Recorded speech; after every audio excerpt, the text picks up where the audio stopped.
আসসালামু আলাইকুম everyone, easy পাঠশালার পক্ষ থেকে এসএসসি ম্যাথে স্বাগত জানাচ্ছি। আমি জুবায়ের আব্দুল্লাহ।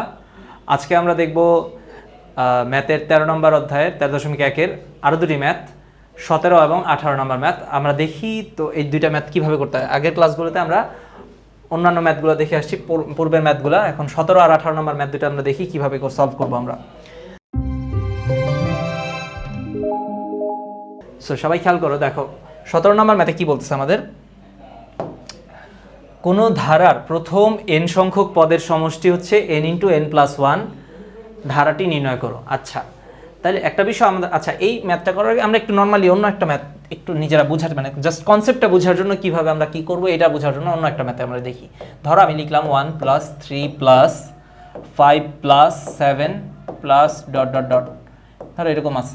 আচ্ছা, এখানে একটা জিনিস খেয়াল করো, এই আমি যদি বলি প্রথম পদের সমষ্টি, সেটা কি হবে? অবশ্যই কি প্রথম পদের সমষ্টিতে শুধুমাত্র 1 আছে, 1-এর সমষ্টি তো 1ই, তাই না? সো এখানে প্রথম পদের সমষ্টি বললে ধরো s1 = কত? 1। আচ্ছা, তারপর বললাম আমি প্রথম দুইটি পদের সমষ্টি কত? দুইটা পদের সমষ্টি কত হবে দেখো তো, এই যে 1 + 3, তাহলে s2 কত হবে? অবশ্যই 3 আর 1-এ দেখো 4। সেম ওয়েতে আমি যদি বলি তিনটা পদের সমষ্টি কত হবে দেখো তো, s3, তার মানে 1 3 + 5 কত হয়? 5 আর 3-এ 8 আর 1-এ দেখো 9। তাহলে চারটা পদের সমষ্টি কত? 7 5 12 আর 3-এ দেখো কত হচ্ছে? s4 = 7 5 12 আর 3-এ 15 আর 1-এ 16। তাহলে এটা হচ্ছে চারটা পদের সমষ্টি, ঠিক আছে? তাহলে এখন আমি ধরো এই s4 থেকে যদি s3 বাদ দিই, দেখো তো কি থাকে? s4 - s3, দেখো 16 থেকে 9 গেলে কত হয়? 16 - 9 = কত? 7। দেখো তো 7 মানে কি? এই যে 4 নম্বর পদ। তার মানে আমি যে কোনো পদের সমষ্টি থেকে তার আগের মানে পদগুলোর সমষ্টি যদি আমি বিয়োগ করে দেই, তাহলে কিন্তু আমি এই যে এই পদটা, মানে মনে করো s4 থেকে s3 বাদ দিচ্ছি, তার মানে আমি কয় নম্বর পদ পাচ্ছি? 4 নম্বর পদ পেয়ে যাচ্ছি। তারপর আবার তাহলে আমি যদি s3 থেকে s2 বাদ দিই, তাহলে আমি কয় নম্বর পদ পাবো? অবশ্যই কি 3 নম্বর পদটা পাবো। দেখো এই যে s3 থেকে s2 বাদ দাও, তাহলে s3 থেকে কত? s3 - s2 = কত হবে? দেখো s3 কত? 9, 9 থেকে 4 গেলে কত? 5। দেখো এই যে 3 নম্বর পদ কিন্তু আমি পেয়ে যাচ্ছি। তাইলে আমি কি করতে পারি এখানে? দেখো যে এই ম্যাথটার ক্ষেত্রে এবার আমরা একটু খেয়াল করি কি করতে হবে। দেখো এই ম্যাথটাও কাইন্ড অফ এরকম। দেখো কি হচ্ছে, কোনো ধারার প্রথম n সংখ্যক পদের সমষ্টি n × n+1 হলে ধারাটি নির্ণয় করো। তাহলে দেখো তো ধারাটির প্রথম n সংখ্যক পদের সমষ্টি কি? Sn = n × n+1। তাহলে আমরা কি করতে পারি? ধারাটির প্রথম পদের সমষ্টি কি হবে? s1। তাহলে এই যেহেতু এখানে কি আছে? n × n+1, Sn এর জায়গায় n এর জায়গায় হচ্ছে n × n+1। তাহলে আমরা কি করব?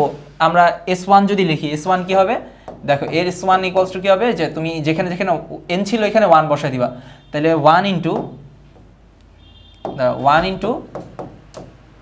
1 + 1, তাহলে এটা কত আসতেছে আমার? 2। দেখো 1 আর 1 2, 2 কে 2।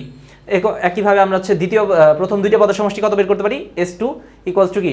n যেখানে যেখানে n ছিল এখানে কি 2 বসাই দিব। তাহলে 2 বসাই, দেখো 2 আর 1-এ 3 × 2, তাহলে 3 × 2 = 6। সেম ভাবে s3 এর ভ্যালু কত হবে?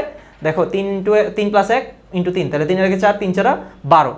এখন আমি যদি দেখো প্রথম পদ কত? s1 = 2, তাহলে দ্বিতীয় পদ কি আসবে আমার? কি s2 থেকে, যে আমরা একটু আগে কিন্তু দেখছি s2 থেকে, তাহলে আমরা যদি s1 বাদ দিই তাহলে কিন্তু আমরা দ্বিতীয় পদ পেয়ে যাবো। তাহলে s2 থেকে s1 বাদ দিলে কত আসতেছে আমার? 6 - 2 = কত? 4। সেম ওয়েতে আমরা যদি তৃতীয় পদ থেকে দ্বিতীয় পদ বাদ দিই, তাহলে আমাদের কোন নম্বর পদ আসবে?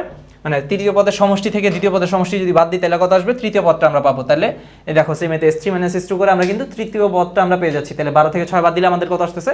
6। এটা কিন্তু আমাদের 3 নম্বর পদ। তাহলে 1 নম্বর পদ কত? 2, 2 নম্বর পদ 4, তারপরের পদ কত? 6। তাহলে ধারাটা আমরা অবশ্যই এখন পেয়ে যাচ্ছি। তাহলে 2 + 4 + 6 +... এমনি করে ধারাটা আমরা পেয়ে গেলাম। আশা করি ম্যাথটা বুঝতে পারছো, খুবই ইজি ম্যাথ একদম। এরপরে ম্যাথটা দেখো, এরপর এটা আরও ইজি। দেখো কি বলতেছে, কোনো ধারার প্রথম n সংখ্যক পদের সমষ্টি n × n+1 হলে ধারাটির 10টি পদের সমষ্টি কত? এখানে বলেই দিছে যে n সংখ্যক পদের সমষ্টি যেহেতু হচ্ছে সমষ্টি হচ্ছে কত? n × n+1, তাহলে 10টা পদের সমষ্টি কি হবে? তুমি জাস্ট n এর জায়গায় 10 বসে দিবে। দেখো এই যে Sn = n × n+1, তাহলে s10 কত হবে? n এর জায়গায় 10 বসবে। দেখো 10 × 10 + 1, তো 10 আর 1 11, 11-এর সাথে 10 গুণ দিলে 110। এটাই হচ্ছে অ্যান্সার। আশা করি ম্যাথ দুটো বুঝতে পারছো। ইনশাআল্লাহ দেখা হচ্ছে নেক্সট পর্বে। আসসালামু আলাইকুম।